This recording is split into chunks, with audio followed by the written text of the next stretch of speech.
একটি ওজিফা আমি বলতেছি, হযরত বড় সাহেব আমাকে হাদিসের কিতাব বের করে আমাকে শিক্ষা দিয়েছিলেন। প্রতি ফজর তুলুয়ার পরে, ফজর পাবেন কয়জনে পাবেন? মুরব্বী যাদের ঘুম শেষ হয়ে যায় তারা না ফজর পড়বে, বাদ বাকি তো ফজর আমরা মোবাইলের কাছে দিয়ে দিস। এই মোবাইল একটা খবরি বাটা, শয়তানের পক্ষে, দাজ্জালের পক্ষে, দুজখের পথে একটা খবরি বাটা। মোবাইল থেকে যত দূরে সরে থাকতে পারবেন আল্লাহর তত নিকটে থাকবেন। এ কথাটা আমি সব জায়গায় বলতেছি। আর এই মোবাইল লক্ষ লক্ষ বাচ্চাদের সিনা থেকে কোরআনকে বের করে দিচ্ছে।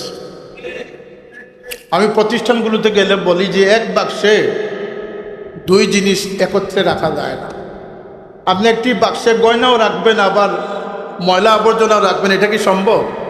যে সিনার মধ্যে কোরআন প্রবেশ করে গেছে, বাচ্চারা মোবাইল ব্যবহার প্রয়োজনে করিও, কিন্তু মোবাইলকে ভিতরে স্থান দিলে কোরআন বের হয়ে যাবে।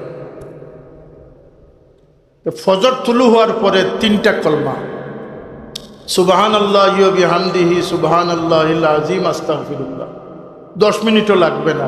সুন্নত এবং ফজর জামাতের মাঝখানে যদি কেউ পড়তে পারে, আল্লাহ নবী সুসংবাদ দিয়েছেন যে দুনিয়া তার পিছনে চলে যাবে, সে দুনিয়ার আগে চলে আসবে।